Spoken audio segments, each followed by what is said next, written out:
He turned and saw Mu Qing appear from behind a tree, his face dark. Seeing his gloomy expression, Xianle knew something was wrong. What is it? Did something happen?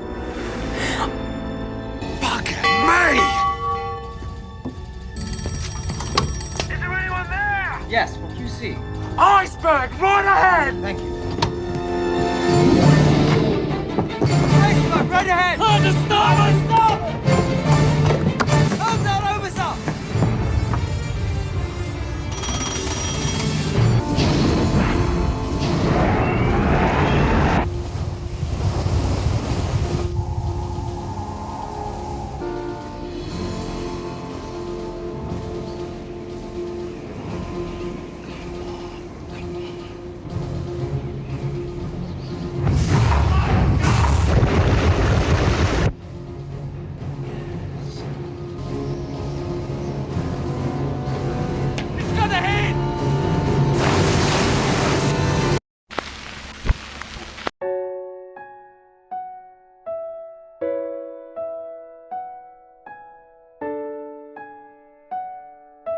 Good evening, everyone. Good time zone and warm greetings to near, far, wherever you are. It's so jump, but I love it so much. I would say I'm sorry, but I'm really not. This is Amelia, aka Spaced Out Puffin, and I am continuing my Virgin Voyage into Volume 3. And well, having the audience following along with this flashback, knowing very well that everything will go to shit, is a fun little narrative choice.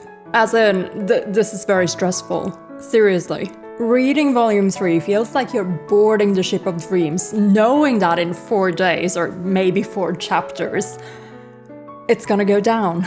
I'm happy to be here, I guess.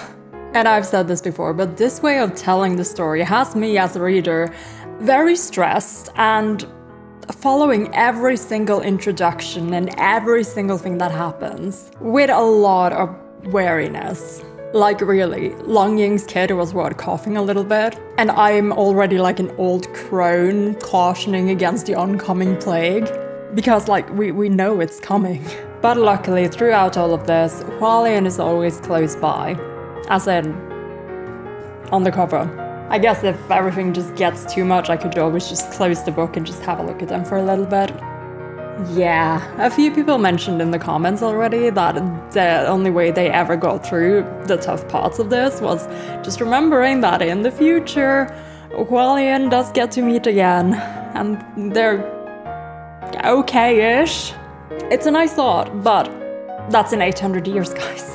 And we have some sea ice to traverse before we get to that part. So let's do a small recap of Volume 3 so far, and also go through some of my new observations and some of the theories that I've been thinking about. And we're starting this off with Long Ying of Yong'an, more specifically of Long-er Bay, who may or may not be related to Long Chen-cho. So Long Ying comes into the story reminding us of a sort of tragic hero sort of character. He has suffered the drought plaguing Yong'an, his son is dead, his wife is dead, the royalty of Xianle won't give him an audience, and everything's just going to shit for this guy. And because we go into the story knowing there's gonna be a sort of rebellion with Yong'an taking over Xianle, and, you know, the Yong'an royal family having the name Long, it is very heavily implied that this guy is going to be back. And with the backstory he has right now, from his perspective and from people supporting him, I suppose he has this sort of underdog against the establishment storyline. And he's just said that he's gonna go back to Yong'an and, I don't know, die, I guess? But we know he'll be back. But because Long Ying is not the protagonist of this story, I'm curious to see how his character is going to play out, and especially what he's gonna be to our protagonist, Xianle. Like, it could be interesting to see if he is going to be used more as a symbolism sort of thing, or if he'll be like a fully fledged character who will maybe even be a foil to Xianle throughout all of this. At this point in time, him and his story are a sort of motivation for Xianle, and in the future, well, perhaps he'll become an adversary. in the sense of he'll be returning to start a rebellion. And we know that the conflict eventually leads to Xianle's parents dying. And another thing, after watching Ying bury his dead son, Xianle gives him the pearl. No, not that pearl. Because we know that Hunger has that pearl. Though the books haven't actually explicitly told us that yet. It's just gone, but we did see it in the short film. So no, I'm not talking about that pearl, I'm talking about the other one. I suppose to Xianle, that was just something he had on him and he wanted to give Ying something to help him on his way because he is dirt poor, you know? Like a little piece of charity, I suppose, given in goodwill, and you know, to Xianle, that thing was useless anyway. He probably never really even thought about it. But guess who haven't been unable to stop thinking about it? Whoa, but I am not getting sidetracked. I am not letting myself get sidetracked just yet. We're getting back to that. So that's Ying as a character so far. A desperate father who's just lost his son and who seems pretty hopeless about this whole situation, though we know he might be a key to the oncoming uprising. He seems to have a lot of resentment against the nobility of Xianle and towards what he is seeing in the capital. Seeing how the capital of Xianle is prospering, overflowing with both wealth and water. Knowing that only a little bit of this would help the people back home. So I guess that resentment will probably be brewed into something hotter, but this particular part also helps Ying introduce something else to the story. The reality of what is happening in Yong'an, which is the result of the drought, and also classism. Because the problem of classism in the Yong'an case is that even getting to give prayers to the gods is restricted by being able to make a monetary offering. The people who have the leftover money to, make offerings at these temples are also the people who are able to buy themselves the comfort of food and water from elsewhere, and therefore don't have the need to pray at these temples. And furthermore, these people are also the people who are able to move or make the move further east, while the people who were not able to pray are also very likely not able to gather enough resources to make the move with their entire families. And like I slightly mentioned in the previous video as well, the subject of classism is becoming more and more apparent as it echoes throughout several parts of the story. And again, I really hope that this was an intentional choice by the author because I think it's so interesting. Another change that we made to the board last time was that we moved the Rainmaster out of the banishment corner, because I am hoping that they are going to be a character now. So Rainmaster, he, she, they, we don't know yet, but what we do know is that they are newly ascended, which was an interesting piece of information, because that will make the current Rainmaster a god from Xianle's generation. And if this Rainmaster is the same Rainmaster as the current Rainmaster 800 years later, that could be interesting, especially if Xianle actually goes on to visit them, because that's something he wants to do. Xianle wants to visit the Rainmaster in order to get aid. However, from the talks he's had with Qing and Xin already, it seems that that plan is not going to work. So I don't know if he's going to go. I hope so, for selfish reasons, as in I want to see more elemental masters introduced to the story. But also, MXTX has been pretty reliable in once something is introduced, it's gonna pop up soon enough. So yeah, here's to hoping that we will see the Rainmaster pretty soon. As for our dear trio, the Xianle trio, they are dealing with this situation. And I have to mention this because, as some of you have pointed out, the way both Qing and Xin are choosing to act in this situation and in their roles as heavenly officials is the same as the answer they gave to the Preceptor's little Cup Riddle, the water cup riddle that he's oddly obsessed with. When asked the question, Xin answered that he doesn't know, he doesn't want to make this choice, just tell him what to do. while Mu Qing wants to know everything about these people and the situation before making his choice. While learning about this drought and this wicked problem surrounding it, with all the lack of information, the Xianle bureaucracy, and all these different things that have been happening for a long time, Feng Xin's response to Shilian is, just tell me when you've made up your mind and I will follow your lead. While Mu Qing is meticulously gathering any and all information that he can in order to make the best choice. Of course, he cannot make the choice for Shilian, and it seems like he is going to do whatever Shilian decides in the end, but he is urging him to think about all the information that he is bringing him. And I think this is very descriptive of their characters as of right now. My question is, does this change? Because, especially for Feng Xin, it will have to. At the end of this, he does lose Shilian and ascends as a god himself, meaning that he will have to become more accustomed to making decisions, even though this is perhaps something that he is actually uncomfortable with. Maybe Feng Xin isn't really that much of a leader person, but he has had to be because, he became an ascended god. As for Mu Qing, he always seems to think that there is always a best decision to be made once all the information has been gathered, even in a difficult situation. Example being taking the water from eastern Xianle to bring it to the west where Yong'an is might cause a bigger catastrophe in the more populated eastern region. Now, what I'm wondering is if he'll be able to be as objective once the factor of his mother becomes part of the equation. Another thing that did pop up in the comments about Mu Qing is how observant he is as a character, such as how he immediately suspects that the child he observes Shilian with in that shrine might indeed be the same kid as from 3 years ago, whereas Shilian was at first a little bit, maybe about that. And another thing that Mu Qing was hyper-focused on once that came up was the pearl, when Shilian was giving the pearl to Ying. Which got me thinking, would he...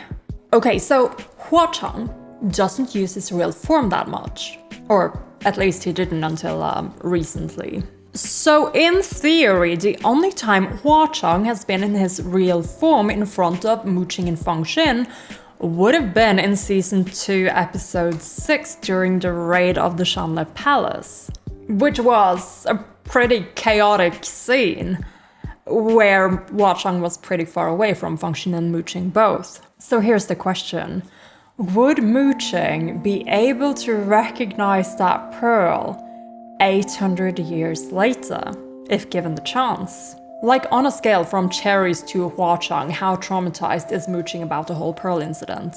Because later on, Feng Xin does follow along with She Qingxuan and does get to see Huachang in his true form once again, face to face. But I trust Feng Xin to do many things. Recognizing the fucking pearl is not one of them. So because that line was planted, I can't help but think that maybe that was intentional. And maybe Mu Qing will be the one to eventually recognize that Huachang, Crimson Rain Sword Flower, has the pearl from way back when and might indeed be that kid. Which is a thought that makes me both scared and excited. Like, I can't wait to see how this is gonna play out. So yeah, that is a notion I'm currently working with. But the pearl, the other one anyway, is with Hong at this point. Again, which we can see in the short film, but that the novel hasn't explicitly told us yet. So I think he must have gotten it that first day, the day he was rescued by Shilian the first time. Though it is still uncertain whether he picked it up afterwards, or if he actually took it off of Shilian.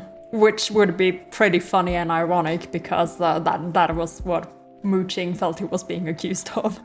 And then this little brat did it. I don't think he has any intention whatsoever of selling it or getting any monetary advantage out of it, though. Like, again, he's 10, I don't know if he'd be able to do that, if he'd had the knowledge to do that. And also, it's from his precious His Highness. He's not gonna. It's from God. Jeez. Though I was vaguely wondering for a bit if it could have been the other one, except, you know, the scene with the shrine where we in the short film see him actually holding the pearl happens very, you know, pretty much a day-ish after Long Ying gets the other pearl from Xianle. So he's had it. We know where the two pearls are as of right now. But we don't actually know if the pearl Hua Cheng has at the moment is that one. Like, we could at some point be getting the other one back. Again, because I think Long Ying is going to be back. So I don't know what's going to happen to the other one. We just know that one of them is with Hua Cheng 800 years later. Maybe the other one is going to be a symbol of something, or I don't know, like a charm or something, like infused with evil. That would be interesting. I read a BL like that not too long ago. Now let's briefly talk Hong Hong and his sincerity as a believer. Because this encounter we have in the shrine is a direct contrast to the other temples that we've been seeing in Volume 3 so far. The grand, amazing temples that have been built for Xianle. Like, I don't even think I need to paint this picture for you. But here's this kid, praying standing up as Xianle would have wanted, taking such care with placing this flower in the statue's hand where it's been missing one. Like, this kid is doing what all of the other believers just won't do. They are too stuck to their idea of what it means to worship God. Unlike everyone else who stubbornly insisted on kneeling, he pressed his hands together and silently prayed while standing. He actually followed Xianle's wishes. It had been 3 years. Among all of Xianle's followers who had prayed, he could count government officials, nobles, names that were known across the land, and talents who would impress the heavens.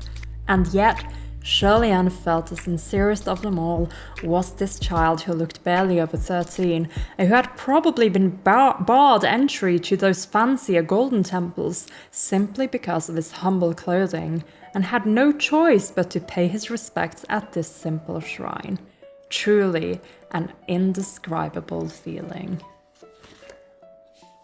Gosh, it's such an amazing contrast. I absolutely adore it.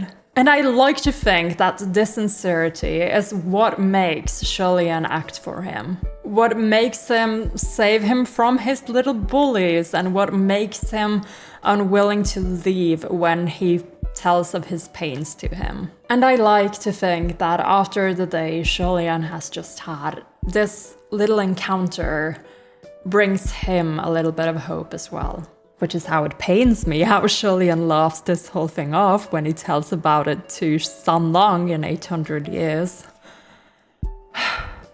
And lastly, as some of you guys have mentioned, well, Hong Hong just heard the voice of God. Like, he's the one person who God has spoken to outside of, you know, the state preceptor in these last 3 years. There's like no wonder he became God's little soldier. If that is indeed what's gonna happen. Like, I'm not even slightly surprised if he turns out to be a little religious fanatic or something. Only a halfway joke there. But yes, so we're still in the past. We're probably gonna be there for the rest of the arc, and again, I'm guessing that the rest of the arc is gonna be about half of this book. So we have quite a bit to go. What do I expect will happen in this arc? Well, my first question is, how long is this arc? Because we are currently on the timeline over here, just after the first ascension, 3 years after the first ascension, waiting for the fall of Xianle. So this flashback arc, well, I'm hoping that we will get to see, well, the whole fall of Xianle and then the first banishment is what I'm guessing. Maybe the second one, though I'm not sure. Because as I'm understanding it, you know, there are 5 books, 5 arcs, and we will be getting another flashback one, which in that case, what would that flashback arc be about? I mean, we do have this whole area here of the timeline where we actually don't know what happened. So I guess that if we go all the way to the second banishment and ascension over here, then maybe the second flashback arc is about what happened after. If we do get all the way to the second ascension and consequent banishment, I'd be excited to see that, because that's the one where Xianle fights Zhenwu, which to me means that Xianle is probably really mad, right? Like he was, a little bit out of his mind with anger, very likely directed at Zhenwu, and I have a theory why that is. And it relates to the Bai Wuxiang introduction that I'm hoping for. Because, we know the plague is coming, and we know that Bai Wuxiang is heavily connected to the plague. So when does that happen? If Bai Wuxiang indeed is, connected to the state preceptor Main Yanqing, that means we're gonna have to wait until Main Yanqing dies or disappears, because that's a possibility. And Bai Wuxiang was the white-closet calamity, like the big bad of that era. The first of the calamities, as far as I know. And we know that Zhenwu eventually dealt with him, but he probably was able to do like a big amount of damage before the Heavenly Emperor came and did that. So I'm thinking that maybe Xianle's anger in his second ascension has to do with that, has to do with how the heavens did not respond quick enough to dispose of Bai Wuxiang before all this damage could have been done. Because again, second ascension Xianle must have been, straight after the fall of Xianle and all of this madness, basically. Like at that point in time, I think it's natural for Xianle to be pretty pissed about how everything went to hell. Anger is a part of the 5 stages in grief and all that. So what else do I expect to see in this arc? Well, I'm expecting for Mu Qing's mother to come into play somehow, somewhere, somewhat. And also, the death of Xianle's family, which we know is coming. Oh, and the scene that I really want to see is another one that we have seen kind of sort of in the Donghua, and that is the scene with Hua Chang, Hong Hong as this soldier, and when he's shouting for Xianle and that he will never forget him. I hope that we get to see that scene in this arc. But for all I know, this arc is going to be shorter than I think, and the second flashback arc is just going to be the continuation of it. So we might not even get all the way to the fall of Xianle. We might, start it. We might get started on it, but there might still be a lot of things to happen before we get to the end of it. In Titanic terms, we might hit the iceberg, but, there were a few hours between it getting hit and, everything else that happens. Wikipedia says 2 hours and 40 minutes. So yeah, that's fun, explaining TGCF in Titanic terms. Oh boy. So I'm actually filming this on a Sunday evening, and I was hoping that this would be a quick one, as in I would film the discussion part from the previous 4 chapters, because that was a long read with a lot of things happening, and then I'll read a little bit of new content, maybe a chapter depending on how long they are, and basically do questions and mentions again for a longer video, which I will shoot next time I'm available to do so. So for this video, it's gonna be the discussion I just filmed for you, the question that arrived from the Temple of Corkboards, and the actual reading. So without further ado, here we go. The question of this week arrived from Lara. Though Lara does write to me, so since I am completely unable to come up with a question or dare myself, this was a community effort. So Lara had some help from the other people at the Temple of Corkboards, which is just, it's really sweet. I love that you guys are getting together and helping each other out if you can't think of anything. So the question itself,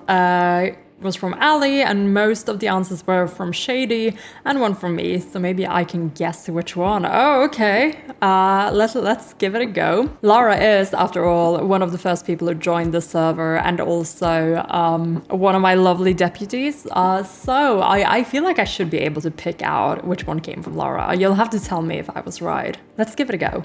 Maybe I was too cocky just now. Let's see. Okay, so the question is, if you were in the TGCF world, who would you want to be and why? And then there's like a bullet point list of alternatives here, so let's go through them. A heavenly official whose palace is next to Xuanzhen's and opposite Nanyang's.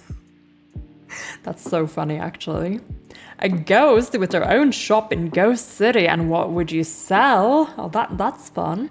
A human merchant, but you have to cross Banyu Pass before Peisho is caught. Definitely not. A ghost that does not pay rent, but you must live in Banyu's pickle jar. Okay, well, I love not having to pay rent, but I'd also like to not have roommates, I guess. Living in royal palace, but as Qirong's personal supervisor.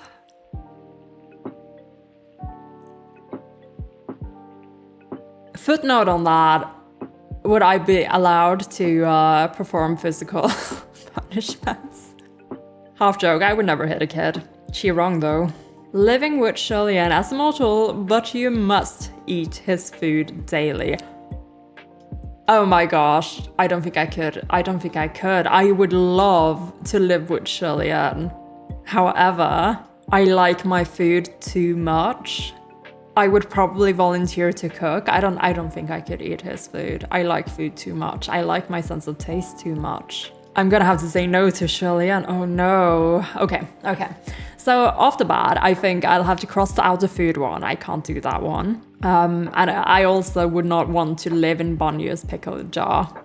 Absolutely not. And having to cross the Banyu Pass, no. There's nothing positive about that, is there? And being a human merchant, come on, no, that's too boring. That's not me. I'm not even good at selling things. Okay, so that leaves. I have an official whose palace is next to Xuanzhen's and opposite Nanyang's, which is pain, torture.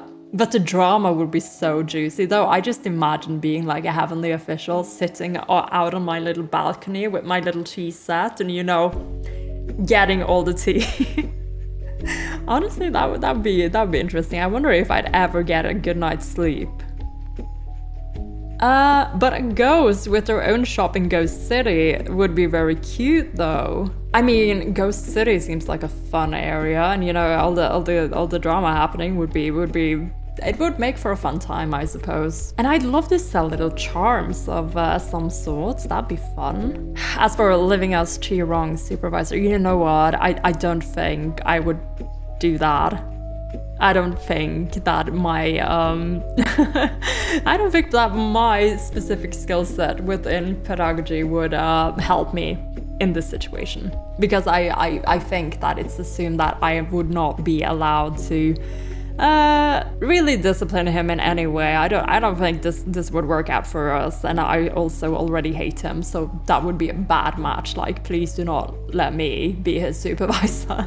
Maybe if you let me start at age 5. If I got to start at age 5, there could have been a whole fix-it-fic potential in this story. But I think the most appealing is actually being a heavenly official, which, you know, I already am. And yeah, having my palace next to Xuanzhen's and opposite Nanyang's would be interesting situations for sure. It'd be fun to watch them run out every time Xulian shows up bloodied in the heavenly court. So as for which one Lara would come up with, this is so hard actually. I was so confident that I'd be able to tell, but I really can't. Did you come up with the food one? I know you like cooking. You must have come up with the food one, right? Gosh, if I'm wrong about this, I'm so sorry, Lara. I tried my best. But thank you so much to the Temple of Corkboards for all your questions. They've been so much fun to answer, and I love doing the little gambling sessions with you guys. And if you would like to join in on the chaos and the fun, the links will be down in the description for both my Discord server and for my coffee. But for now, all that remains is getting back to reading, which is why I wanted to film the video today, even though it is already Sunday evening and I do have work in the morning. I had a few hours and I really wanted to read. So here we are. Gosh, I have a lot of other thoughts that I've just completely forgotten to talk about at all. A few of them have to do with just the state preceptor in general and his conversation with Shirley-Ann, that line with the I have seen your future and it's pitch black, and then Shirley-Ann retorting with I only like to wear white. That's an amazing line. That was so fun. Like I've seen that line before and I thought, oh, that's an amazing line. That's so much fun. And I did not know it was a TGCF line. So that was memorable, that whole conversation. And I guess what he and what, you know, the whole thing with Shirley-Ann's parents already knowing about the job but choosing not to tell him. Like there's a lot of layers to this situation. And now Shirley-Ann is still going to try and solve it. Again, I think that that's a good choice, but I think that the whole situation is stacked against this sort of effort, sadly, and it's gonna get worse. Because I think that they're all probably right. He's not going to be able to save everyone, but I do not think that not trying is the right answer. And right now, I'm a little too tired to even think about what I want to say about this part. I'm just going to let it marinate for a bit more. And then I'll probably come back with some more thoughts about this whole situation, depending on how it plays out in the next couple of chapters. Okay, so with less than a Titanic sinking, apparently, until I need to be in bed to prepare for, Monday, let's dive into the next chapter, chapter 32 of Heaven Official's Blessing. Named as much as Deficient Rain, the Rainmaster Leinster Rain Hat. Oh my god, guys, we have Rainmaster. We have a Rainmaster entry. An actual Rainmaster character, oh my lord. Like, I'm so sorry, Blackwater, you're being left in the dust here. Literally the only person left in the corner right now. Fantastic. So let's meet this Rainmaster. The boy was left completely and utterly stunned. We're still in the shrine, guys. We're still in the shrine. I thought we were done with that. Let's see what happens. We're still in the shrine. Meanwhile, Function and Mooching both wished they could grow several more arms and legs to smother Shirley-Ann, and it was with great difficulty that they finally pulled him back. And yet, Shirley-Ann effortlessly pushed him away, declaring, "All right, I'm done. I know I broke the rules. But if you just pretend you heard nothing, all will be well. As long as you guys don't say anything, no one will know. It's just this once. Don't say a word, you hear me?" Mooching looked like he had been forced to eat a sock. He shook his head, muttering, "I can't believe you. Saying something like, 'live on for me,' so unapologetically. You really..." Shirley-Ann didn't think what he said was much of anything at first, but hearing Mooching, now it sounded like it was quite something indeed, and he flushed bright red. Function immediately turned stern.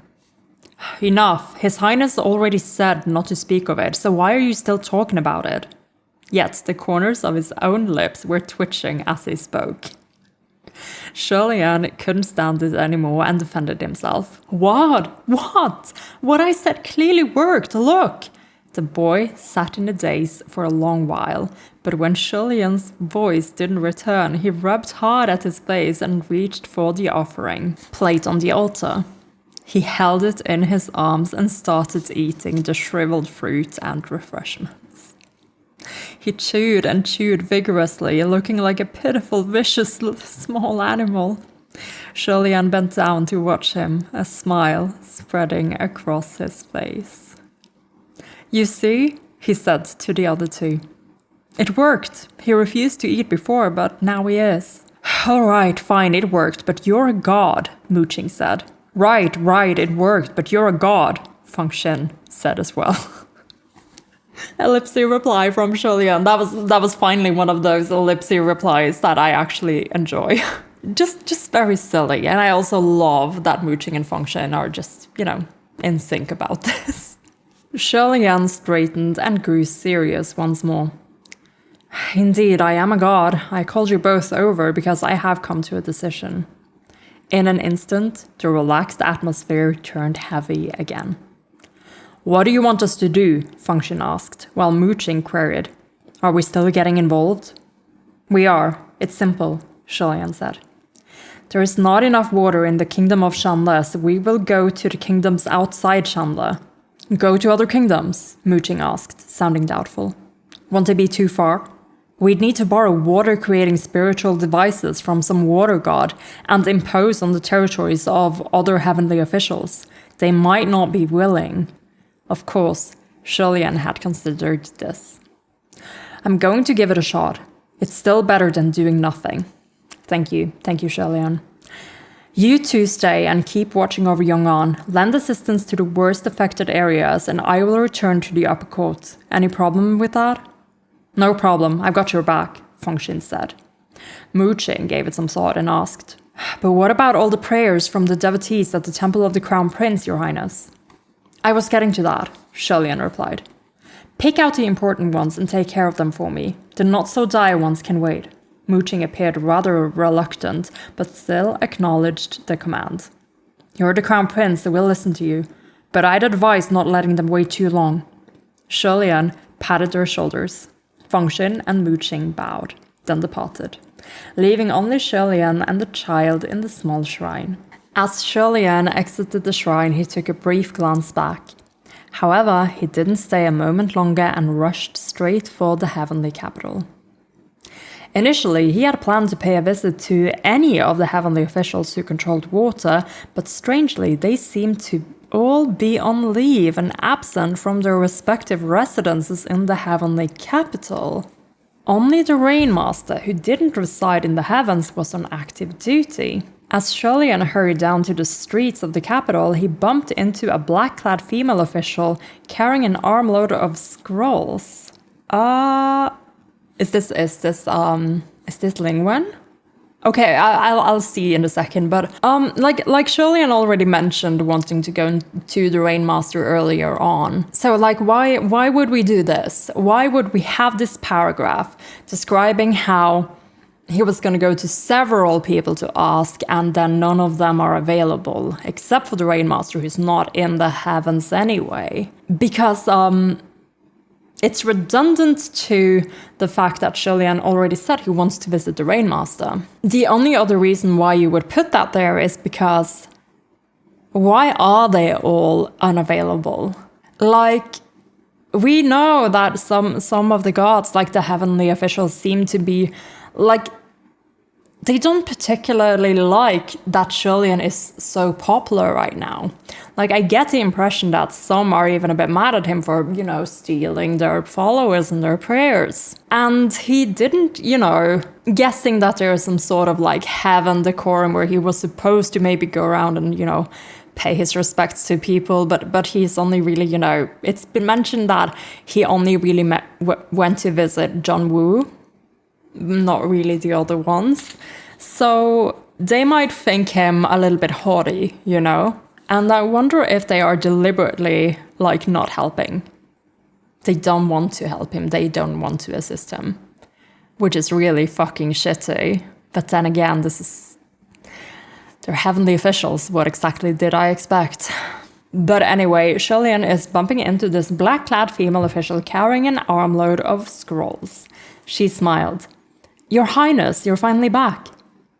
Nangong. Perfect timing. Okay, so Nangong is a new character, a side character, Xianle said. Then immediately asked, do you know where the Rainmaster's residence is located? This black-clad woman was named Nangong Jie, and she was a low-ranking civil official from the middle court. Okay, so she's a middle court official. My head is kind of spinning a little bit because I wonder if this is a mistake. Xianle remarks that the middle court was called the lower court when he was ascended the first time around, and that it became the middle court later on. Or am I getting this mixed up? I feel like he said something like that. So it should be a lower court, but I'm guessing maybe this is like, this might have been forgotten in the writing maybe. I'm just pointing that out. Or it's deliberately made this way so that the reader won't be confused again, but I'm just pointing that out. It should have been the lower court, right? So Nangong Jie. I'm writing that down and let's see if she'll be important later for us. Since Xianle's ascension, she was the one taking care of much of the bureaucratic grunt work and related errands. She was well informed about current events and handled cases adeptly. So Xianle thought highly of her. The construction of the Lord Rainmaster's new palace isn't complete yet, but a temporary residence is situated in the kingdom of Yushi in the south, Nangongjie said. She gave him the address to the Rainmaster's residence, then inquired further. Why are you looking for Lord Rainmaster? Okay, so Kingdom of Yushi in the south is where the temporary residence of the Rainmaster is. Urgent business, thank you for your help, Xianle said. He was about to leave, but turned back and cleared his throat, sounding embarrassed. Nangong, you're more familiar than I am with the heavenly officials of the upper court. Can you tell me if Lord Rainmaster likes anything in particular? When new heavenly officials ascended, the more astute ones would pay visits to the palaces of every official and greet them with gifts as a social salutation. This was pretty much an unspoken rule, however, as mentioned before, Xianle had ascended too suddenly and no one taught him when he first arrived. It was only afterward that the state preceptor reminded him. Oh no, but by then it was already too late. It would have only made things awkward. Fuck. Seriously? No one told him. And then Mei Nianqing just happened to remember. This is not a good look.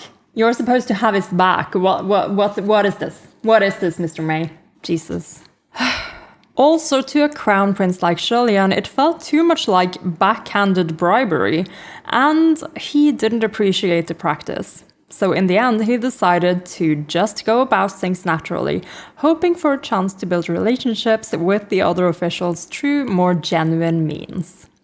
It was an admirable idea, but now, as he turned back to it and proactively asked what a heavenly official would like, it sounded like he was about to bribe someone. He couldn't help but blush with shame, but he had no choice. The other gods who resided at the heavenly capital communicated through the spiritual communication array, which would have made negotiations much easier. But the Rainmaster did not communicate in this manner, and Xianle didn't want other gods to misunderstand his intentions, to think that he was looking to borrow spiritual devices for nothing. Nangongjie immediately understood. Regrettably, I'm afraid I can't help your highness in this matter. Lord Rainmaster is quite low-key. I doubt there is anyone in the entire heavenly realm who knows the Lord's personal interests, myself included. Sorry. Xianle reddened. No worries, don't take it to heart. Thanks. But if my lord needs to, it won't hurt to simply pay a visit, Nangongjie added. By my understanding of Lord Rainmaster's temperament, you might still be granted an audience. Okay, so from the title of the chapter, we know that we might be getting to borrow this thing called the Rain Hat, so I'm guessing we're gonna get an audience. Let's give it a go, Xianle. You're gonna do good, you're gonna do well. You're so charming, you'll be fine. Xianle thanked her again and followed her directions southward until he arrived at the temporary residence of the Rainmaster. It was a small village surrounded by green mountains and clear waters, a land of picturesque scenery, but Xianle had no mind to appreciate it. He crossed through the ridges of fields and finally saw a stone marker with the word rain engraved on it. Logically speaking, after passing the stone marker, he would be in the temporary domain of the Rainmaster, and those working within it should be the Rainmaster's subordinates. But as Xianle walked, he only saw lush green fields all around. In the fields there were oxen mooing, mills turning, assiduous farmers planting rice stalks, and beside the fields there was a small, crooked, thatched cottage.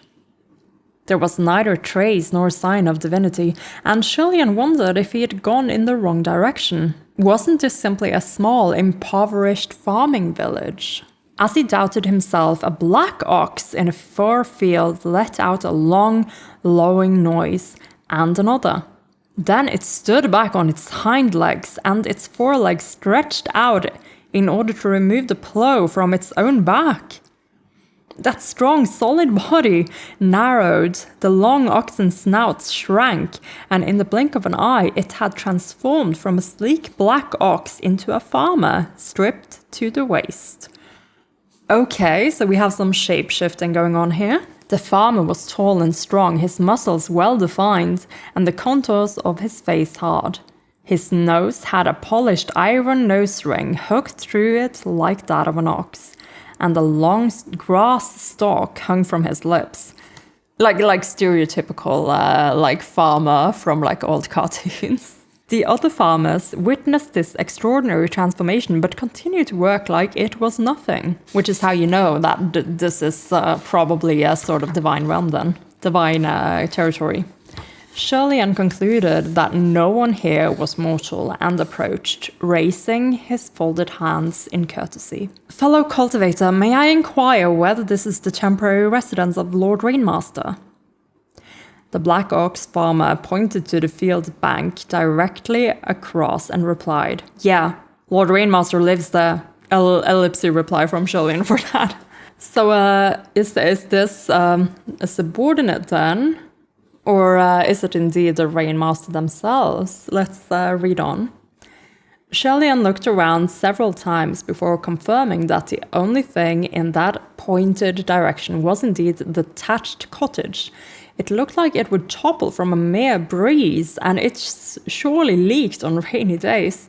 This is sounding more and more like Pucci Shrine. Even his most shabby, decrepit shrines looked solider and more respectable than that little cottage. Xianle was amazed. They said the Lord Rainmaster was of royal descent like himself. From the kingdom of Yushi, okay, so Rainmaster is apparently royal. It was for that very reason that he didn't bring any precious gems or rare treasures as a greeting gift, thinking perhaps that the Rainmaster felt the same way he did about those things, which was nothing. Why live in such destitution after ascension? Maybe it was another form of cultivation? Mindful of his manners, Xianle thanked the farmer and approached the little cottage, calling with a loud, clear voice. Lord Rainmaster, please forgive this Prince of Xianle for making an abrupt visit without prior notice. There was no response from within the cottage. The farmer ambled over, hauling the plough along after him. Oh, you're that crown prince who ascended at age 17.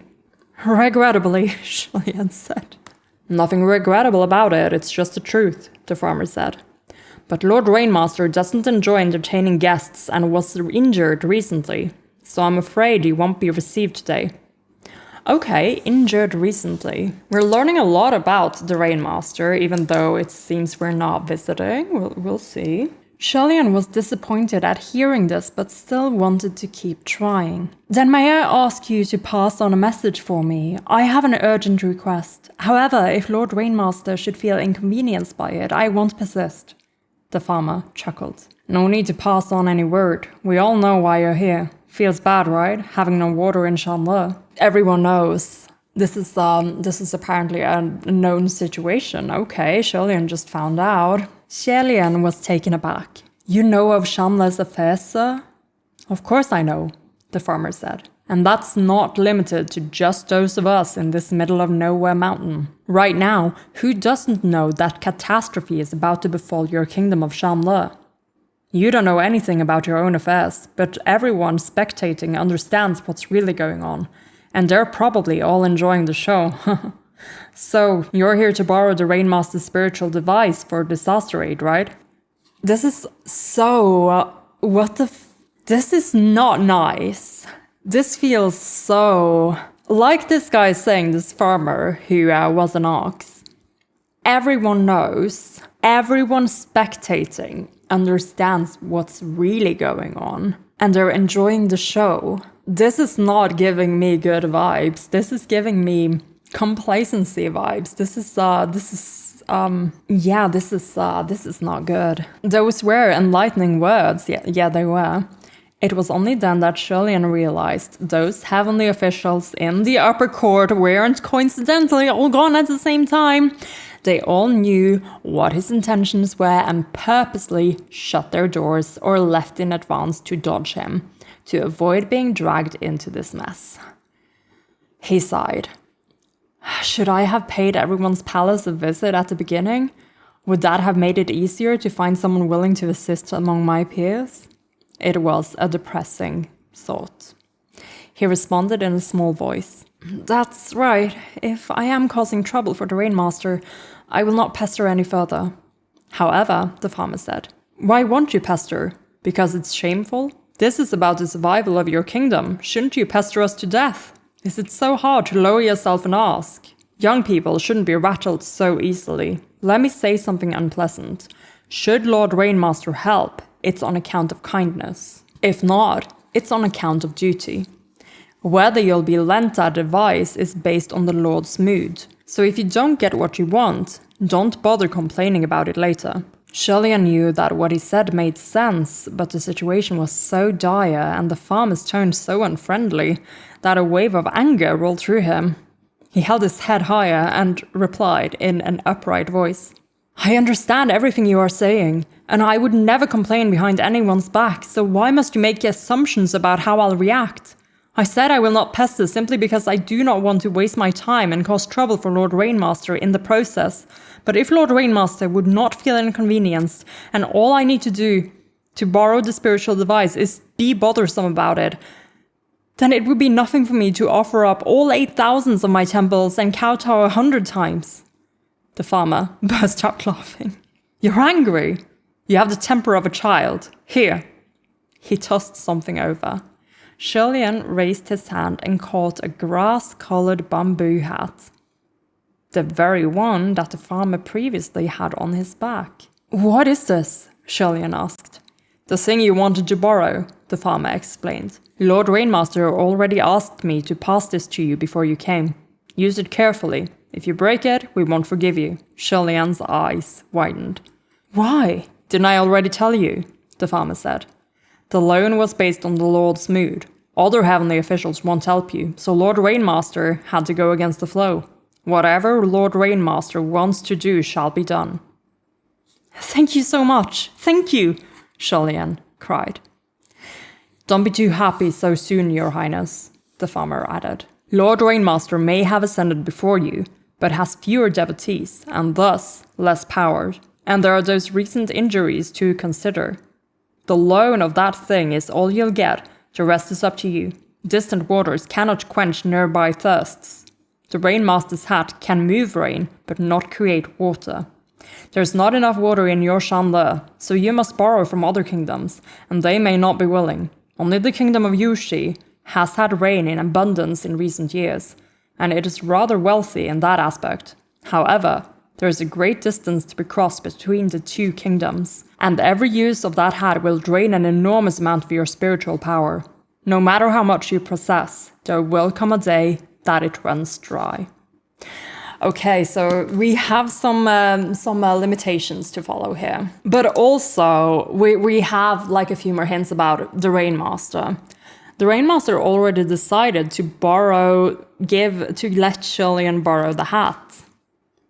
And informed this farmer, their servant person, deputy maybe, that would happen, that Xianle would come asking, and to let him have it. So Rainmaster ascended before Xianle, but around the same time, like newly ascended, doesn't stay in the heavenly court a lot, which honestly to me is a kind of good vibe. I can't tell at this moment if they're gonna be a proper ally or not, but what we're seeing here is more allyship than anyone else in the heavenly capital, who are literally hiding so that Xianle will have to keep struggling. How fucking terrible isn't that? So toooooo is the god of water, but I don't know if he is ascended at this point in time. He might have ascended in the in-between time, because Xianle doesn't even recognize his name. But Xianle did know about the Rainmaster, so he must have known something of the heavens, you know. Must have known which gods were the water-related gods, since he went to all of them. So I'm guessing toooooo is not in heaven at this point. I can't remember if we have any idea of how old/young Shi Qingxuan and his brother are. But yes, we do have some limitations. This hat can carry water, but it can't create it. So we need to get water from another kingdom. And the kingdom of Yushi in the south had an abundance of water. But there's a great distance between Yushi and Xianle. So Xianle is going to have to use a lot of spiritual power in order to get the water all the way to Xianle. That's what's happening now. So let's read on. Xianle was keenly aware of how difficult it was to lend one spiritual device to some random person. He bowed deeply to the thatched cottage. Oh, is Xianle gonna break the hat? That would be terrible. Xianle, don't break the hat. Please don't break the hat. I am profoundly grateful that the Lord Rainmaster would lend a helping hand. I will not forget this kindness. Should there be anything I can do to help in the future, pray the Lord Rainmaster does not hesitate to ask for me. Farewell. With the borrowed spiritual device in hand, Xianle immediately found a lake in the south and ladled out a large portion of its water with the Rainmaster's hat. Crossing thousands of kilometers, he returned to Yong'an in Xianle. He found the worst affected village, the Bay of Lang-er, and flipped the bamboo hat over above the clouds. Soon after, a short sprinkling of rain fell from the sky. Xianle jumped off the clouds and landed both feet on the ground. The half-dead village couldn't believe their eyes. Some rushed out of their homes to cheer under the rain, and others hurriedly brought out buckets of all sizes to collect the water. Xianle sighed in relief at the sight of this, and he finally managed a smile. Just then, he heard a voice call out from afar. "Your Highness!" He turned and saw Qing appear from behind a tree, his face dark. Seeing his gloomy expression, Xianle knew something was wrong. "What is it? Did something happen?" Oh no, cliffhanger on that chapter. That was the end of chapter 32. And we have officially introduced the Rainmaster to the story, although not by face, but by many an action. Mostly we're listening through their subordinate who's already been left with instructions about what to do. Though I have a little bit of a suspicion that maybe that was the Rainmaster. It's a bit, but you know, I don't know. They seem very mysterious. That mysterious that they would hide themselves in a disguise like that and not admit to being the Rainmaster. I don't know. They didn't seem like a royal kind of person, but then again, maybe they were onto something. Maybe Xianle was borrowing a little bit of inspo here when he decided on Puchi village for his shrine 800 years later. A little bit of that modesty, you know. Humble beginnings. So what we're seeing here again is that they are the only person in heaven, in the upper court, who's currently helping. And that's great. I wonder if, again, this is the same person who is the Rainmaster in the current timeline, 800 years later. That would be really interesting if they were, because then they would have had interactions with Xianle before. So I hope they pop up again. Other than that, this chapter doesn't have that much happening. It's mostly about Xianle having to deal with the fact that apparently his current plight, the fall of the kingdom of Xianle, is a spectacle for the other gods. For various reasons, it seems that Xianle's reputation in the upper court isn't that good. One of them being that he didn't follow the unspoken law of going around giving gifts to everyone when he ascended. Which again is, it goes a little bit against the whole, Xianle's idea of what heaven should be like. Like, they very much seem to operate in a seniority sort of system, and where favors are, important. Favors are currency, And it's gotten to the point where they have literally, all of them, decided that, if Xianle comes asking for help, we're gonna go hide and not give him any help. No divine intervention for you. And I can't tell if it's because they are all petty bitches or if they're planning to make life harder for him, just to see what he'll do, to make a spectacle out of this. And so I'm getting just worse vibes from heaven than from 800 years ago that I'm getting from heaven now, and that's saying something. This place has always been rotten like this, apparently. And then the Rainmaster is just, not in the heavens. They don't reside in the heavens, and I think that's kind of important here, I think. I think that's showing us that they are indeed someone we can trust, who aren't playing the heavenly games of whatever this is, who don't hang out, they don't hang out in the communication array. And I think that's a hint, is what I'm saying. That they might actually be a really good egg. That was not too long of a chapter, only 10 pages. I'm gonna have to read at least one more chapter. This one seems a little bit longer at almost 20, but you know what? I'm gonna do it. I can do another one before bedtime. So let's jump into it. Let's read chapter 33. Closing the capital gates. Oh no. Survival of Yong-an Bard. Closing the capital gates. Did the king decide to close the gates to stop more people from Yong-an from taking refuge in the capital? Is that what's happening? Oh, that's bad. This is gonna be bad. Your Highness, what took you so long? Mu Qing asked. Xianle was taken aback. Was I really gone that long? Traveling all over the heavens and earth, scooping up lake water, mounting clouds and making rain, all without a care for day or night. Xianle hadn't realized just how much time had passed. It's been days, Mu Qing exclaimed. There was a mountain of backed-up prayers from devotees at the Temple of the Crown Prince. Just then, Xianle felt the rain fading and extended a hand. Did I not leave instructions for the two of you to handle the important ones first? Of course we handled what we could, Mu Qing replied. But there are too many prayers that we don't have the authority to manage. That's why I asked your Highness not to make them wait too long and to hurry back. As he finished speaking, the rain stopped. The rainstorm was much shorter than Xianle had expected, and he felt his heart sinking. As the clouds dispersed, the green bamboo hat came fluttering down, and Xianle caught it with both hands. But you see the situation? I can't pull myself away from here either. Mu Qing frowned. Your Highness, did you manage to borrow the Rainmaster's spiritual device? Where did the water come from? From the kingdom of Yuxi in the south, Xianle replied. That far? Mu Qing exclaimed.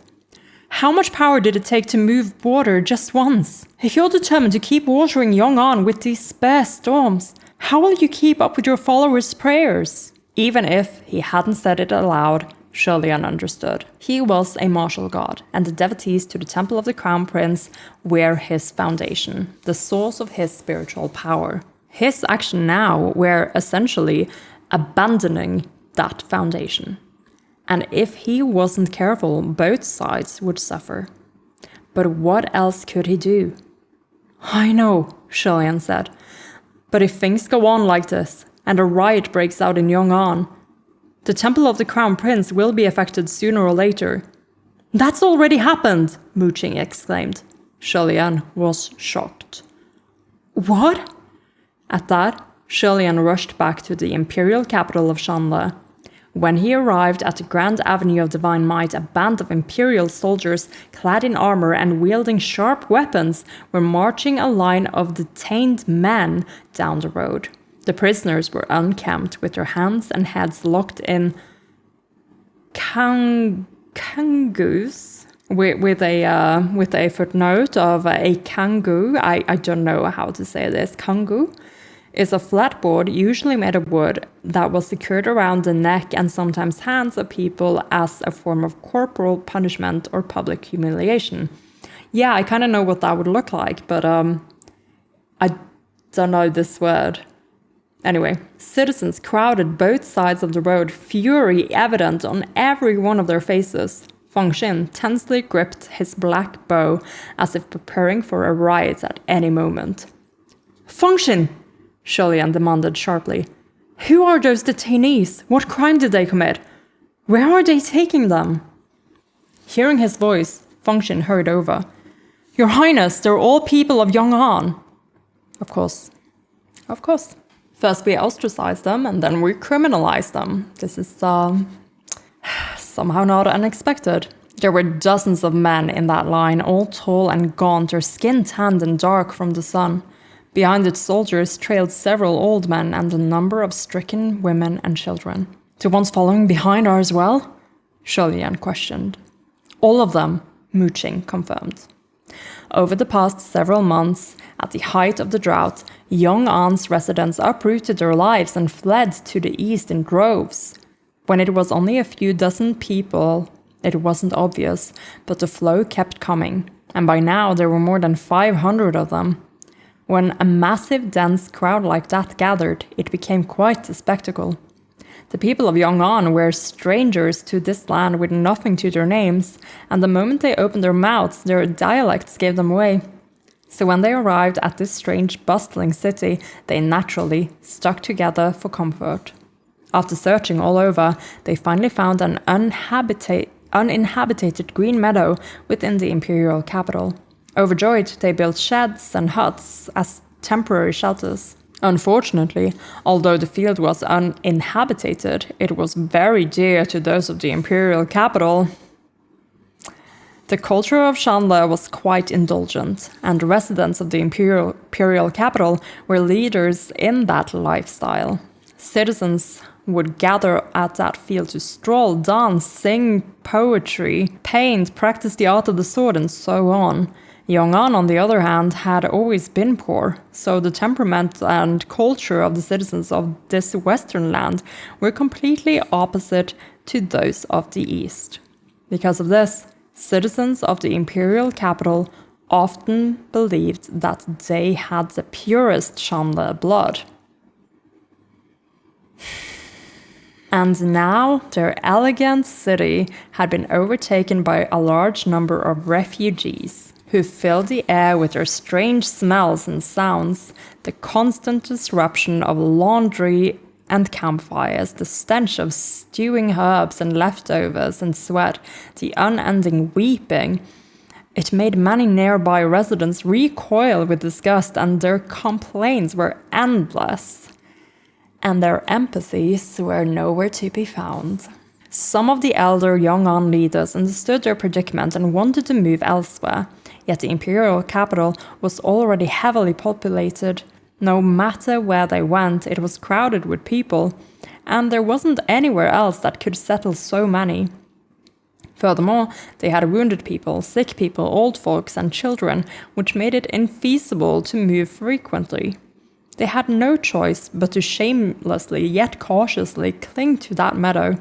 As much as it displeased the people of the imperial capital, the refugees were still citizens of the same country. In light of the ongoing disaster, they tolerated the strangers' presence. Xianle had heard up to that point in the situation report when the band of soldiers arrived at the mouth of the marketplace with the Yong'an men in tow. The soldiers bellowed, "Kneel!" Every one of the men looked indignant, but with blades at their throats, they had no choice but to kneel.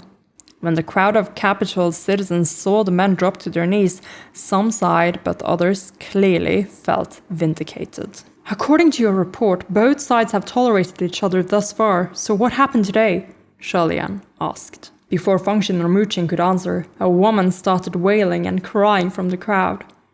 "You barbaric thieves! Never mind your sticky fingers! You beat my husband so badly that he can't get up. If he doesn't recover, I'll make you pay!" Next to her, a number of people rushed to comfort her, and some pointed their fingers in reproach. "Don't you know how to behave when you're living in other people's territory? Yeah, you're guests in our home, but you've made yourself real comfortable, haven't you, thieves?" One of the bound young men finally couldn't take it anymore. "We already told you we didn't steal anything," he argued. "We didn't throw the first punch either. Besides, we've got wounded people on our side too. Stop talking," a young and elder admonished him. The young man shut his mouth angrily. "A dog went missing in the imperial capital," Function explained. "There was an incident earlier where a young child stole and ate someone's duck out of extreme hunger, so there were rumors that the dog was stolen and eaten by the young and refugees too. A mob went to interrogate and then started a brawl when the interrogation went south." Xianle was incredulous. A riot over a dog? And they detained this many people? Yes, over a dog, Feng Xin said. It blew up this badly because both sides have been putting up with each other for too long. Even petty things can become a big deal. Both sides swear that the other side started it, that it's the other's fault. And this nonsensical scuffle just got bigger and bigger. Violent rioters shall see severe punishment, a high-ranking soldier announced. You are all sentenced to the Kang. I don't know if it's a Chinese word or if this is an actual word that we use for this. It's new to me anyway. Let me look it up quickly. Yeah, no, it seems to be the word we use, an adopted word into English. It's French from the Portuguese kanga. Okay. But where the fuck is my pronunciation guide? Kang. It's literally Kang. So, the high-ranking soldier announced, you are all sentenced to the Kang for public condemnation. Any further crimes are forbidden. After the sentencing, he stood down, and the next second, some of the crowd started hurling lettuce leaves and rotten eggs at the men of Yong'an. The old men who trailed behind started bowing to the crowd, crying for mercy. We apologize, everyone, we apologize. Please have mercy, have mercy. Xianle thought this whole thing was absolutely absurd, making a mountain out of a molehill.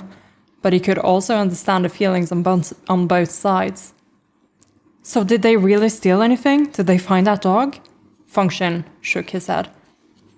Who knows? If the bones were stripped and thrown away, who could prove anything? But judging by their faces, I don't think they did it.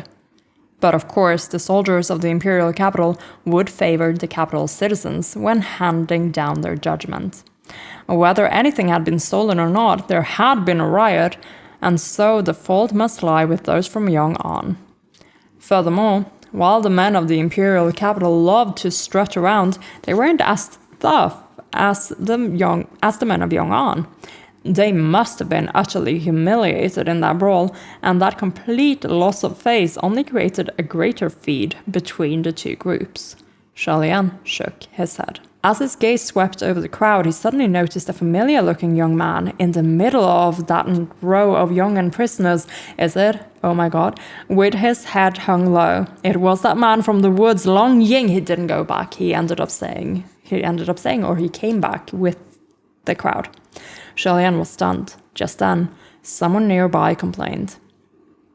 It seems like more and more of these Yong'an people have been showing up in the past few months, and now they've started to pick fights. They're not all coming here, are they?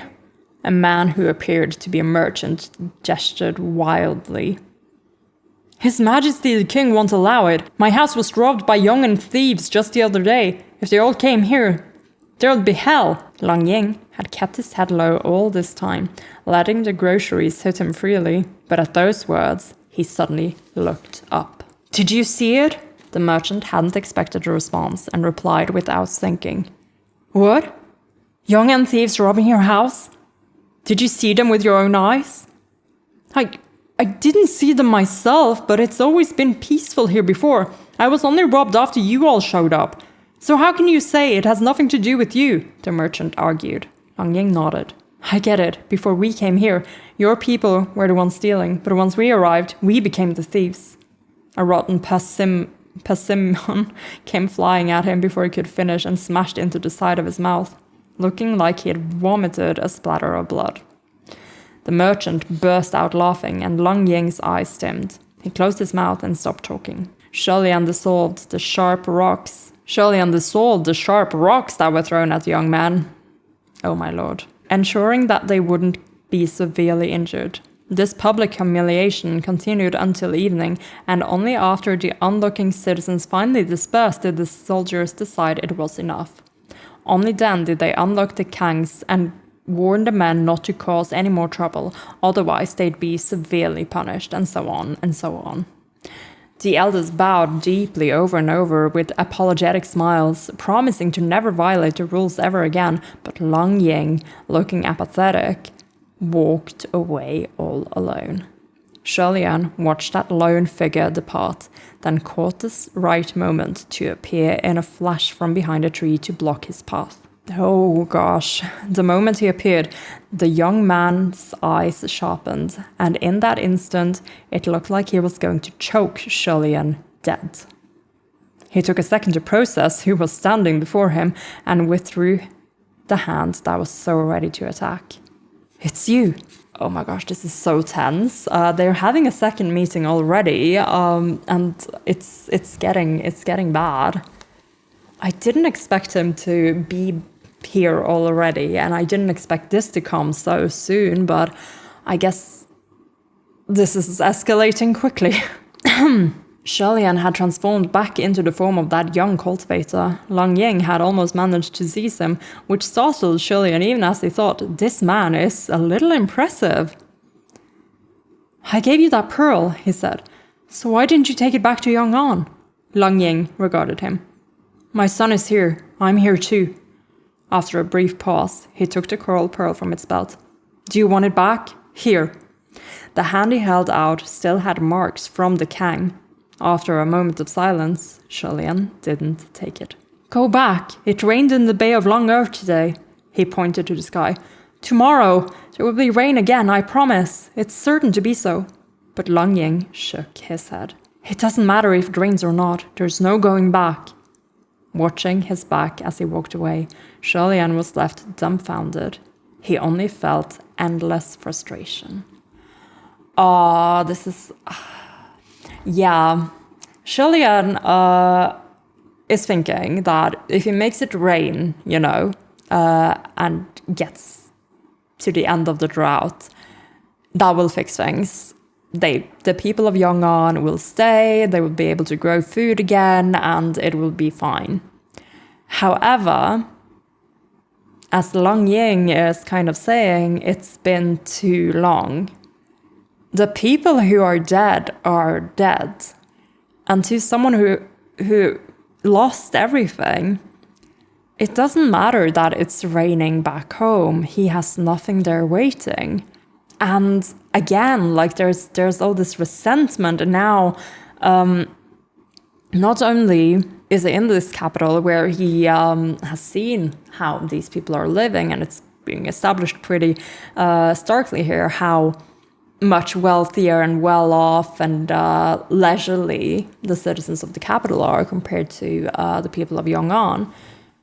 Like, the economy is very different, even within the country. They're just very different areas. I wonder if they are separated by any geographical means aside from distance. Because if Yong'an is out west and, closer to the desert areas of what we know is at some point Banyu, that would make more sense, that they're just more exposed to these sort of things and less people would settle in an area like that. And if there was a drought, it would impact these people because of these distances. But I wonder if there's like a mountain range or something else that is also, separating them, not making it easy to make the trip. But yes, to someone like Ying, the rain doesn't matter anymore. To the people who are still in Yong'an, still trying to make it, the rain is a blessing. The rain is help. But to the people who are now in Xianle,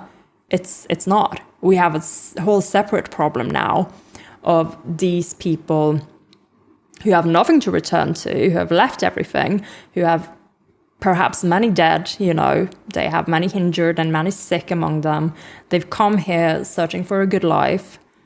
And they're being met with this very xenophobic attitude. And there's already all these incidents that are being blamed on them, and they're taking the blame for things that didn't happen as well. This is a whole concoction of shit, and it's not unexpected at all. This is sort of what I would expect this to go down. And these people, again, Ying is just, what I'm seeing here is that he's in the middle of his radicalization period, basically. And I'm betting he's going to be bringing all these other people with him. Holy shit. So, before he ascended, it was like he hadn't a cloud of worry in his skies. He could do whatever he wanted. Who could have known that after Ascension he would suddenly be surrounded by incessant worries, both the worries of others and his own? Had it always been this hard to get something done? He had never felt so lacking, so powerless. Xianle sighed and turned to leave as well. There was a mountain of prayers waiting to be addressed by him at the Temple of the Crown Prince. Yet he wasn't the most troubled of all. That title went to the king, for the words of the king of Xianle had become reality. Those 500-some Yong'an refugees were only the beginning. With the borrowed Rainmaster's hat in hand, Xianle ran unceasingly back and forth between the north and the south, creating rain by his own power. Yet every little rainstorm used up an immense amount of spiritual power and 5 to 6 days worth of his time. There may not have been another god besides him who could keep up such a draining duty, besides Zhenwu, of course. However, the Heavenly Emperor ruled over a far vaster land than he, and the number of devotees and domains he attended was significantly greater than Xianle. How could Xianle possibly distract Zhenwu by asking for his help? And still, each rainstorm could only wet a small area of Yong'an and lasted but a short while. Even if they caused some relief, they couldn't fix the root of the problem. Yeah, okay, so Zhenwu has way more temples and areas that he's in, so he's apparently, well, Xianle perceives him as too busy to bother asking him for help, and he knows now that none of the other heavenly officials would. But you know, Xianle, maybe you should be asking, maybe you should have asked Sky Daddy if he couldn't spare a little bit of his immense spiritual powers to help out with this problem. And I wonder how long it's gonna take before Xianle lifts this to him, like at all. Because as I am understanding, he's already been breaking a few of the rules that apparently Zhenwu is, if he didn't make them, at least he is, you know, making people abide by them. We'll see. After a month of this, the people of Yong'an began their exodus to the east in droves. Yeah. So the 500 first ones are already experiencing this very xenophobic attitude from the capital citizens. And now there are droves of them arriving. This is it, isn't it? Oh my lord. There's so much ice in this sea. Before it was groups of dozens at a time, now it was hundreds, thousands, massive hordes that flocked together, streaming like a river. After another month, the king of Xianle issued a new decree. Due to the endless disputes and incessant scuffles of recent months, for the sake of peace within the imperial capital, all Yong'an refugees are to leave the city immediately. Every refugee shall be given a set travel fund to assist in their settlement elsewhere. And with that, the grand gates to the imperial capital of Xianle closed before the massive teeming horde of Yong'an's refugees. How did we get this far already? I am feeling the uprising on the horizon. Open the gates! Let us in! The soldiers retreated into the city and pushed the 1,000-ton gates shut. The people who had been driven out by the soldiers went rushing back toward the entrance like a tide of black water to pound on the massive doors. Atop the towers, the soldiers roared, "Get away! Leave! Collect your travel fund and head east! Don't mill around!" Okay, so now I'm wondering what Xianle looks like. Like, I know what the Avenue of Divine Might kind of looks like in Xianle from the short film, but I wonder what it looks like as a city. Like, is it situated on a flat place with like huge city walls, or is it like situated on a hill with like a more of an uphill sort of thing, or is it like I don't know. We know that the slums are pretty close to the palace, so I would think that it's situated more flatly with just, you know, taller buildings or for the palace and like huge walls and such. I'm trying to envision what, I'm just going to envision what I've seen kind of in, like in Apothecary Diaries, the capital there. I'm going to envision that for now. But the young An refugees had turned their backs on their homes, fled their lands, and arrived at the closest city, the imperial capital. With the gates to the city now close to them, if they wanted to survive, they would have to walk an even longer distance around its perimeter to cities further east. The journey to the imperial capital had already been massively perilous, with countless injured or dead. How could they possibly have any more energy to continue on? Even with the travel funds, rations and water, how many more days could they endure on the road? Their faces were ashen, some dragged their household goods behind them, some carried babies on their backs, some carried stretchers. Some held each other up, and some could stand no more and lay or sat on the ground. Acres and acres of them stayed there, outside the city walls. Some younger men still had the energy to be enraged, and they pounded the doors with their fists and yelled, "You can't do this! You've written off our lives! We're all citizens of Xianle! You can't just kill us off like this!" One of the men yelled until his voice was hoarse. "You can kick us out, that's fine, I won't stay, but at least take my wife and children, please!" They were like ants trying to shake a tree. The city gates remained unmoved. Xianle stood on top of the tower, white robes flapping in the wind, and he crossed the parapet to look down below.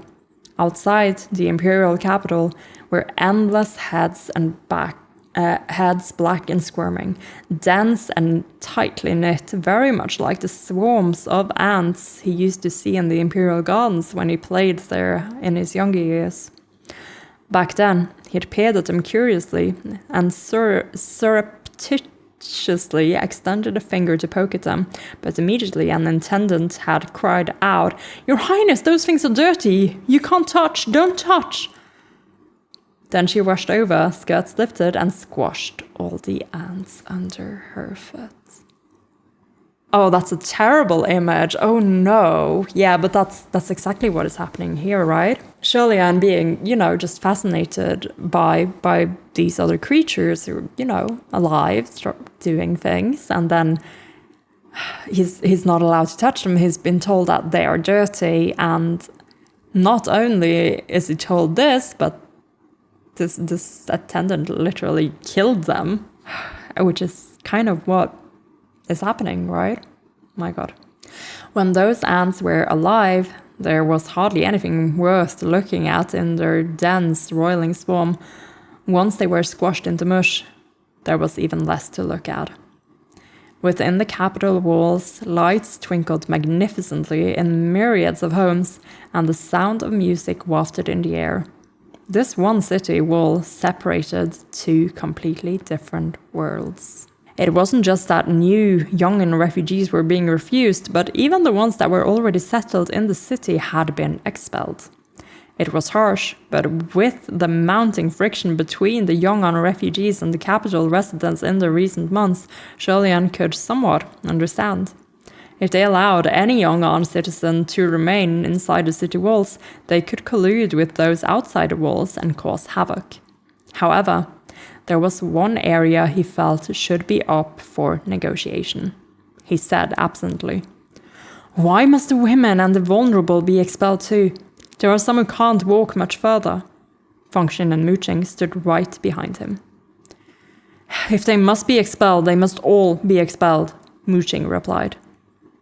"Everyone must be treated equally. There mustn't be any favoritism, lest the people be provoked into asking, why can they stay when I can't?" "You think too much," Qing commented. "There are absolutely people who would think like that," Qing said flatly. "Besides, if the wives and the children remain, then the men won't want to go far. They'll return sooner or later. To keep people in the cities, to keep future problems." The young refugees refused to leave, so the soldiers on the towers couldn't leave either. "Suit yourselves!" The king himself gave the command, so did they think just sitting there loitering would do anything? They might be able to hang around for a day or two, but not a month or two, or a year or two, or so the soldiers and residents of the imperial capital believed. Some Yungan refugees hopelessly accepted their fate and decided to gamble on traveling further eastward, but their numbers were few. Most still sat stubbornly by the city gates, hoping the imperial capital would open its doors to them, or at the very least give them somewhere to rest before they journeyed onward. Newly arrived refugees were disappointed to see the city gates firmly shut, but when they saw so many waiting there, they joined the masses. Several days later, the crowd gathered outside the city gates was still only growing. Tens of thousands of people had evidently decided to settle there, and they built impressive rows of temporary shelters. They had the rations and water given by the king to sustain themselves, but the people were almost at their limit. That limit was breached on the 5th day. Oh my god, this is so ominous. Over that time, Xianle had divided each day into 3. 1/3 dedicated to the devotees at the temple of the crown prince, 1/3 for moving water and creating rain, and 1/3 for caring for the Yungan citizens outside the city walls. But even with Fengxin and Muqing helping, Xianle still felt the burden of these responsibilities. The spirit was willing, but the flesh was weak.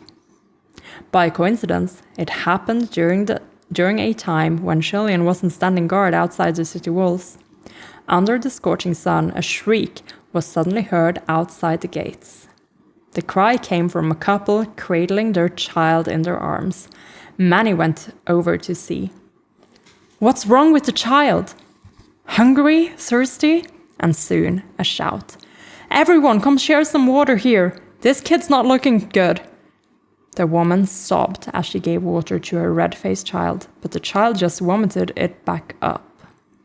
"I don't know what's wrong," the father said. "He is sick. A doctor. We need a doctor." Carrying his son, he ran to the gates and started slapping on the doors. "Open up! Help! Someone's dying! My son is dying!" It was only natural that the soldiers inside didn't dare to open the gates. Whether or not someone was actually dying, there were tens of thousands outside. If they opened those gates up, there'd be no closing them. Instead, they reported to the officers higher up. The weather had been hot over the past few days, and the heat was making the soldiers standing watch cranky. "Give him some food and water," the officer said dismissively. They hung food and water on a rope and lowered it down. Thank you, my lords and brothers, but we don't want food and water. Can you help us find a doctor?" the man pleaded. This made things difficult. They couldn't let him in to find a doctor, and they certainly couldn't lower a doctor from the city walls. Heaven knew what those starving refugees might do once the doctor got outside. "Forget it," the high-ranking officers replied. "Ignore them. They're not dying. If they ask again, tell them their message has been sent to the king for a response." Over recent weeks, the king had been deeply troubled by the Yungan issue and was easily angered, so of course no one would actually dare to bother him with such a trivial matter. The soldiers responded as directed, and that young man, feeling greatly relieved, thanked them profusely, thanked His Majesty, and knelt to kowtow multiple times. Yet hours upon hours passed. Shadows from the scorching sun moved from one end of the earth to the other. And the requested doctor still hadn't appeared as the child in their arms got hotter and hotter. The couple cradled their child in arms that trembled non-stop. The man was covered in cold sweat, mumbling, "Is anyone coming? Is anyone opening the gates for me?" At last, they couldn't wait any longer, and he yelled to the towers, "Officers! My apologies, but I need to ask, where is the doctor?" The soldiers responded, "We're waiting for a formal response from the king. Just wait a while longer." Some citizens below couldn't sit still anymore. "They said that 4 hours ago. Why isn't there a response yet?" The soldiers heeded their superiors' command and ignored them after that. The crowd surrounded the walls was furious, forlorn, and distressed. They surrounded the child and began to speculate. Did they actually pass on the message to His Majesty? They're not lying to us, are they? The father of the child The father of that child couldn't wait any longer. He steeled himself, tied the child to his back, and turned to his wife to say a few last words. The woman removed a protection charm from around her neck and put it around her husband's. Then the man ran toward the city wall to try and scale it. The city wall was smooth, built to make climbing difficult. He grabbed at it a few times, but he didn't make any progress. The rest of the men called out, "Let us help!" and pushed him up. A crowd of over a dozen men stacked themselves into a human pyramid and helped bring him higher. From the top, the man managed to grab onto the rope that had been used to lower water and food and used it to continue his climb. At the bottom, tens of thousands watched anxiously, not daring to cheer for him, scared they might be discovered. The soldiers on top of the towers had been there for many days, and the young and refugees hadn't started anything, so they were fairly lax in their watch. It wasn't until the man had reached a halfway point that they noticed that someone was scaling the wall. Oh my god, are they gonna cut him down? That's what's gonna happen? "What are you doing?" they barked. "No climbing! Climbers will be killed without mercy! Do you hear me? Climbers will be killed without mercy!" Faced with such threats, the man shouted back, "I don't have any ill intentions. I just want to bring my child to the doctor. I won't do anything else." He kept climbing as he called out. One of the superior officers was just having his meal, and upon hearing of this, he became vexed to the extreme. If that man were to scale the wall safely, wouldn't countless more young armed refugees follow his example and attempt the same? He had to be stopped. Thus he strode out and shouted down the parapet. "Do you not value your life? Go back down this instant. If you don't, you'll be sorry." But the man had already climbed high, past halfway, and with just one more push, he reached the top. Naturally, he wouldn't stop now. Never in his life had that superior officer been disobeyed like this. His word was law. Those who disobeyed him were easy enough to take care of. However, he approached the parapet, pulled his sword, and struck. The rope snapped in two. The man plunged downward, snapped rope in hand. Awash in the screams of thousands, he crashed heavily on the hard ground before the city gates. That was the moment Xianle arrived. The man had fallen on his back. And on his back was his child. And the child was crushed into ground meat, splattering blood for dozens of meters. The man's neck was broken, his eyes bulging out of his skull. Around his twisted neck were dangled a charm with the word Xianle embroidered in golden thread, a protection charm from the temple of the crown prince. Right before he had started to climb, the man and his wife both clutched that protection charm in their hands and silently prayed for the blessings of His Highness the Crown Prince. Xianle had heard the voices and rushed over, but he was not a hero from the legends written in books. He couldn't appear right before the executioner dropped the axe every single time, to save lives menaced by the blade.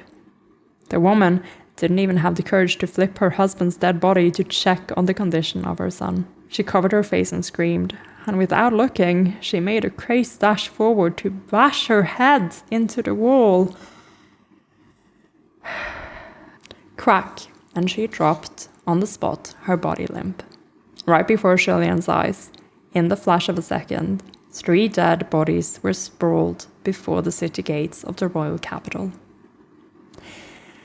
He hadn't even had the time to react before the crowd outside the city gates was whipped into a frenzy, unable to hold back any longer. "Dead! A family of 3, all dead!" someone yelled. "Look! That's the good old officer working for His Majesty. He won't save us, but he sure will kill us. You won't let us in, but you won't let anyone out either. So what are we supposed to do? 3 bloody lives are on your hands. You said to expel all young and refugees from the imperial capital, but how come I don't see any of the rich ones out here?" Ah, So it's only the poor and powerless that deserve to die? I can see through you. I can't stand it anymore. I just can't. Year after year we paid our taxes, but now that there's a disaster, where did all that money go? Did all the money go to parasites and building more temples for your son instead of aid for the disaster victims? Holy fucking shit, I knew that one was coming back. Just a meager bit of food to shut us up. What do you take us for? Useless king, incompetent king. The soldiers on the towers yelled down at the crowd for them to stop, but the superior officer had seen much in his lifetime and didn't take any of this seriously. Yet the situation was spiraling out of control. Thousands and tens of thousands pushed furiously against the gates, some even using their own heads and bodies as battering rams, and this time it wasn't mere ants on trees. The gates moved. In fact, the entire city wall and its towers shook faintly. Xianle had never witnessed anything like this in his life. All the people he had ever met had been kind, peaceful, happy, satisfied, and endearing. Those twisted faces, crying and screaming, forced him to enter a completely foreign world, and he couldn't help but feel chilled to his very bones. Even against the most horrifying ghosts and demons, he had never felt this way. Just then, there was an angry roar from above. He whipped his head around and saw a tall, gaunt figure choking the officer who had cut the rope and caused the 3 deaths outside the city walls. It's Long Ying, isn't it? With a loud, clear crack, the officer's neck was snapped. The other soldiers had no idea how that man had suddenly appeared. Pale with shock, they rushed forward and surrounded him, brandishing their swords. "Who are you? How did you get up here?" Xianle immediately noticed the man's hands. The flesh was ripped to bits and smeared with blood. This man had scaled that smooth wall with only his bare hands. When the figure turned around, he saw that it was Long Ying. Long Ying was calm and collected even when surrounded by soldiers. He crossed the parapet and threw the corpse of the officer down. Then he jumped off, using the corpse as a stepping stone to break his fall. The moment he jumped, he looked straight at Xianle. But the man wasn't truly looking at Xianle. Instead, he looked right through him to gaze at the imperial palace that towered at the center of the capital. From that day onward, all of the kingdom of Xianle was thrown into chaos.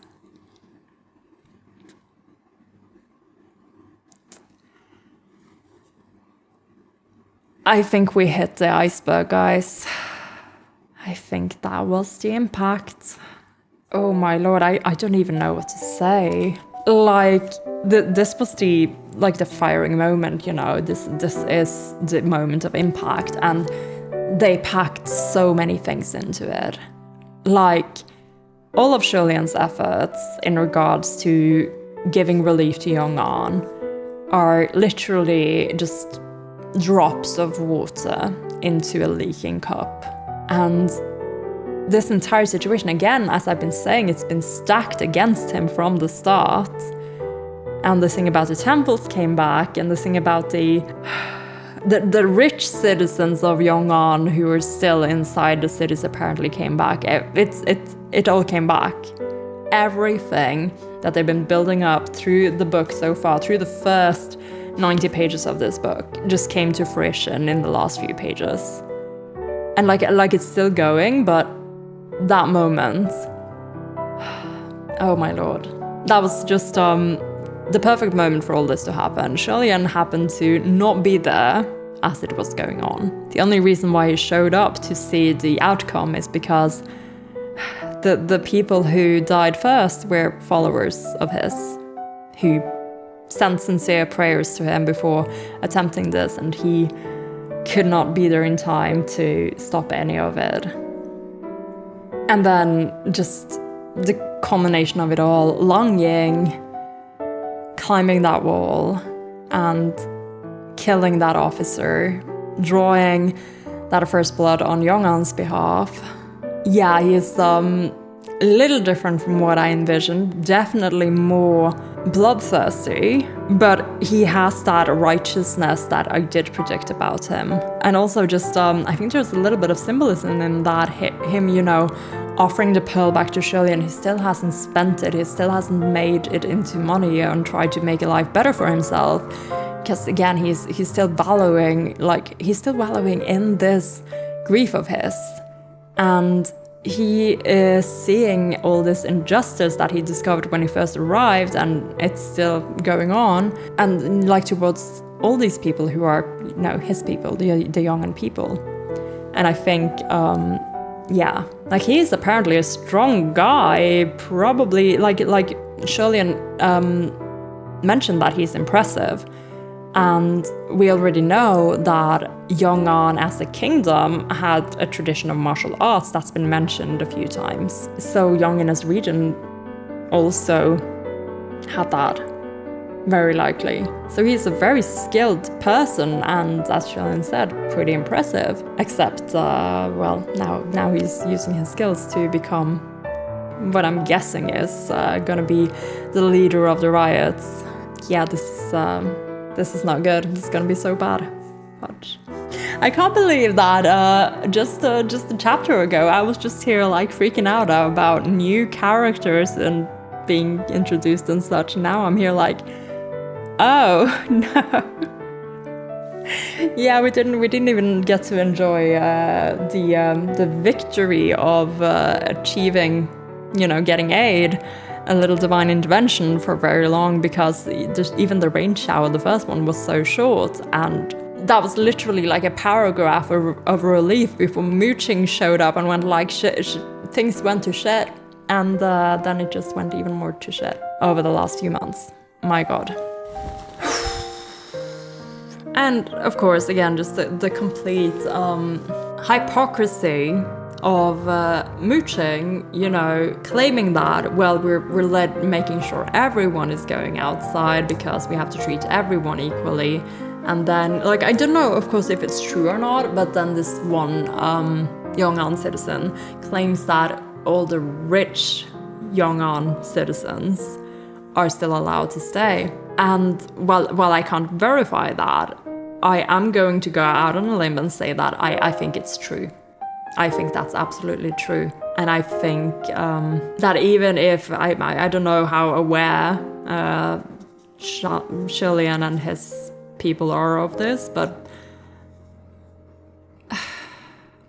gosh, it's a terrible situation. What a terrible scene. What a terrible way to start this. Again, I know that TGCF can get pretty horrific with like some of the things that we've seen in the Donghua and experienced in the novels as well, like with Xuanji tearing out that guy's skull. There was also, you know, the description of the snake scorpions, the guy who was buried in the Banyu arc. Like, we've had examples of these pretty grotesque things. I mean, the pig slicing the legs in the Ghost City, I suppose, but that felt more like world building and humoristic in a sense, because we're in the ghost realm. This is father trying to save his child, only to be cut down from the city walls, falling backwards and literally crushing the child and breaking his own neck. Mother witnessing this and then killing herself by smashing her head into the wall. This is horror movie level shit. This is so... The imagery is horrifyingly well done. I'll give the author that. This is wow. I'm impressed. And I'm very glad that I have a stomach for this. Like I can imagine that these parts can be really hard to read, especially when you're trying to envision these scenes. And like now we're getting really into, like, we have a crowd like being frenzied. We have Xianle, you know, we're getting this we're going in the complete circle now. Like, Xianle has never, like, before Ying, he's never seen the corpse of a child, and now he has seen several. at least 2. And he's never seen people or met people who've been, you know, grieving like this, who've been in terrible situations like this. And now he's seeing all these people and their reactions to their own, you know, their desperation. And I think Xianle is about to learn a lot about the human condition, what encompasses a human in various situations in life, physically, mentally, emotionally. And I think he himself is about to feel feelings that are going to be very uncomfortable. And yeah. I said 4 chapters. It only took 2 before we had that impact. I suppose we had a few chapters before that, you know, from when we set sail. This constitutes as 4 chapters, 4 days before we hit the before impact. Can I even continue with the Titanic jokes when we're getting this grotesque about things? Oh my gosh. Well, this was I'd like to say that it was a lot of fun, but honestly, I'm mostly feeling dread by now. It's been a delight seeing everything play out, but also it feels really shitty knowing how... Like, I guess this is the feeling that everyone reading this arc has. Like, we go into the arc knowing it's gonna be bad, and then it just gets progressively worse. We didn't even have, like, more than a moment of relief, really. Literally one small victory, and it's overshadowed by everything else that is going wrong, and it keeps going wrong. And I think I underestimated just how, not how important, but how long Ying's character arc seems to be going. Like, we're talking, like, fully radicalized, probably seeking vengeance sort of arc. And I wonder, like, I like that he's had this second meeting with Xianle, and I'm hoping for another one a little further down the line. Rule of 3s, you know. It could be really interesting to see this keep going, because he's not, you know, he's not vicious towards Xianle as the Taoist who, you know, helps him, the wandering cultivator who helps him. Even in the second meeting, he stops in his act of almost attacking him once he realizes who he is. But also, he doesn't know who Xianle is.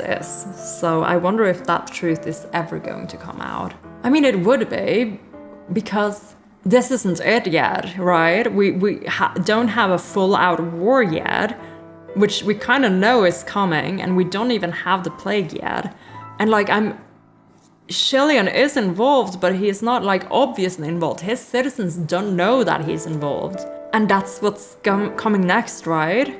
His more obvious involvement, him actually going down and saying, I'm gonna be involved in this. Because I guess that hasn't really happened yet. Oh god. Yeah, this is not gonna be great, is it? But I'm not gonna speculate anymore about this. I'm going to digest this chapter, these 2 chapters now. Wonder a little bit more about the consequences. Take a darn shower and go to bed, because it's already bedtime o'clock for me. I just got very into reading this chapter. Oh my gosh. Well, grab onto your life jackets, find a safe place, get on the boats, because the ship is going down. This has been Amelia, aka Spaced Up Puffin, and I will see you in the next one.